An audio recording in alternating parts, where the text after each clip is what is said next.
नमस्कार दोस्तों, सबसे पहले हम आपको कंग्रेचुलेट करना चाहेंगे कि आप रीजनिंग सीखने के लिए इंटरेस्टेड हैं। दोस्तों, आज के इस वीडियो में हम टॉप 5 ऐसे रीजनिंग को समझेंगे जो SSC GD, SSC CGL, railway, bank and other सभी एग्जामों में बार बार पूछे जाते हैं। अब आप समझ ही गए होंगे कि हम किस टॉपिक की बात कर रहे हैं। जी हाँ, वो है लुप्त पद को ज्ञात करना। इस टॉपिक पर आधारित प्रश्नों को सॉल्व करना बहुत ही आसान होता है। इस प्रकार के सवालों में कुछ संख्याएं किसी विशेष नियम के तहत व्यवस्थित होते हैं, जिनमें से कोई एक पद लुप्त होता है, जिन्हें हमें ज्ञात करना होता है। अब ये ज्ञात करना हमारे लिए और भी ज्यादा आसान तब हो जाता है जब हमें ये पता चल जाता है कि आखिर ये संख्याएं किस नियम के तहत व्यवस्थित किए गए हैं।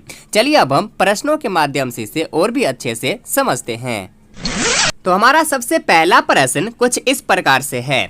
यहाँ 4 है, यहाँ 6 है, यहाँ 10 है, फिर यहाँ 16 है, यहाँ 26 है और यहाँ का मान हमसे पूछ रहा है। अब इसे सॉल्व कैसे करना है, बिल्कुल इजी तरीके से समझिए। देखिए, अब हमें ये समझना होगा कि आखिर इन सभी संख्याओं को किस नियम के तहत व्यवस्थित किया गया है कि ये 4 है, 6 है, 10 है, 16 है, 26 है। ये हमें समझना होगा। तो देखिए, यहाँ 4 है और यहाँ 6 है। इन दोनों को अगर हम ऐड करते हैं तो कितना आ जा रहा है? 10। 6 और 4 10, जो कि अगले घर में लिख दिया गया है। अब देखिए, पुनः इन दोनों को हम ऐड करते हैं 6 और 10 को, तो कितना हो रहा है? 16। अब इसे अगले घर में लिख दिया गया है। पुनः इन दोनों को हम ऐड करते हैं 10 और 16 को, तब कितना हो गया? 26, जो कि अगले घर में लिख दिया गया है। अब सेम इसी रूल को हम आगे बढ़ाएंगे, फिर ये यहाँ पर ऐड करेंगे 16 + 26, तो कितना हो जाएगा? 26 और 16 42, तो इसे हम अगले घर में लिख देंगे। यहाँ क्या हो जाएगा? 42, यानी कि खाली स्थान में हमें 42 हो जाएगा। तो सही आंसर क्या हो जाएगा? B number 42। इस तरह से हमें समझना होगा कि आखिर इन सभी संख्याओं को किस नियम के तहत व्यवस्थित किया गया है। चलिए आगे बढ़ते हैं। आगे अब हमारा दूसरा प्रश्न इस प्रकार से है। यहाँ 4 है, 9 है, 16 है, यहाँ फिर खाली स्थान है, फिर आगे 36 है, 49 है। अब इस खाली स्थान में हमसे पूछा जा रहा है कि ये लुप्त पद को ज्ञात करना है।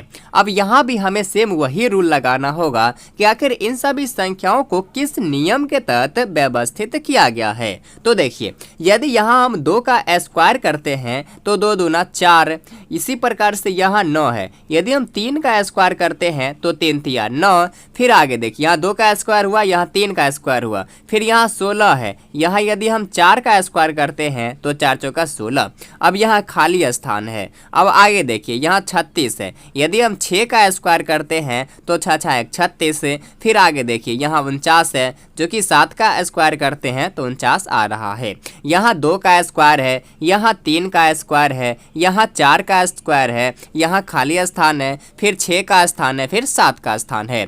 अब 2 से लेके 7 तक की गिनती में बच क्या रहा है? तो 5 बच रहा है। ये 4 के बाद और 6 के बीच में पूछा जा रहा है। यहाँ देखो, यहाँ 4 का स्क्वायर है, यहाँ 6 का स्क्वायर है, इन दोनों के बीच में पूछा जा रहा है। तो 4 और 6 के बीच में 5 है, तो हम 5 का स्क्वायर करेंगे, 5 × 25, यानी कि इस खाली स्थान में हम 25 भरेंगे। तो कौन सा हो जाएगा सही आंसर? ए नंबर हो जाएगा 25। चलिए आगे बढ़ते हैं।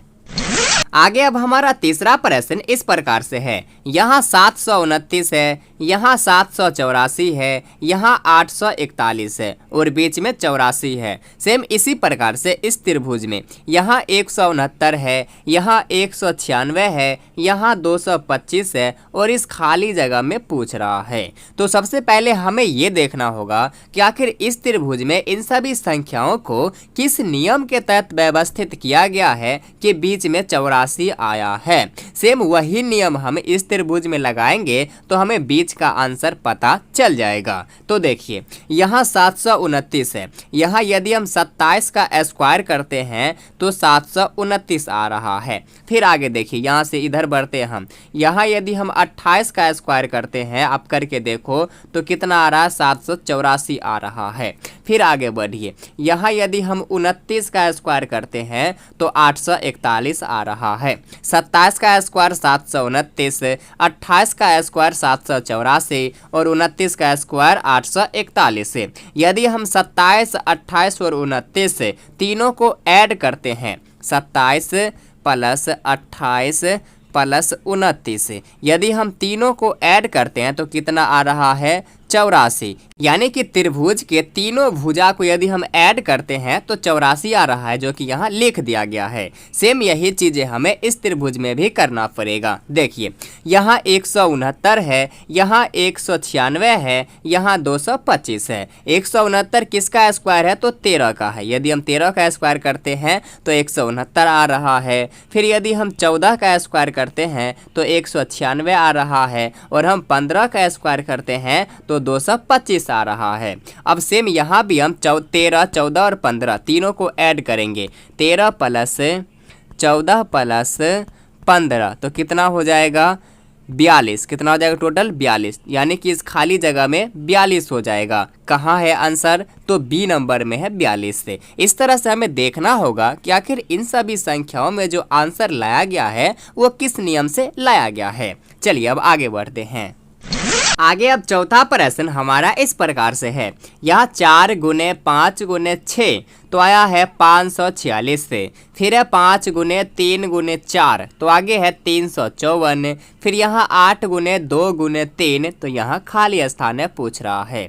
इसे समझिए, यहाँ 4 5 6 है तो यहाँ 5 4 6 लिखा गया है, यानी कि यहाँ 5 है 1 नंबर में इसको लिखा गया है। इसके बाद 4 है 2 नंबर में इसको लिखा गया है। फिर लास्ट में 6 है 3 नंबर में इसको लिखा गया है। तब आया है 546, यानी कि 1 नंबर में 5 को लिखा गया है, 2 नंबर में 4 को और 3 नंबर में 6 को। आगे देखिए, फिर यहाँ 5 गुने 3 गुने 4, यहाँ भी वही किया गया। पहले 3 है, यानी कि 1 नंबर में बीच वाला को लिखा गया है, 2 नंबर में शुरू वाला को लिखा गया है और 3 नंबर में लास्ट वालों को लिखा गया है। तब आ गया 354। अब यहाँ पूछ रहा है 8 गुने 2 गुने 3 तो क्या होगा। तो सेम यही रूल हमें यहाँ पर भी अपनाना है। 1 नंबर में हम बीच वालों को लिखेंगे, क्या है 2।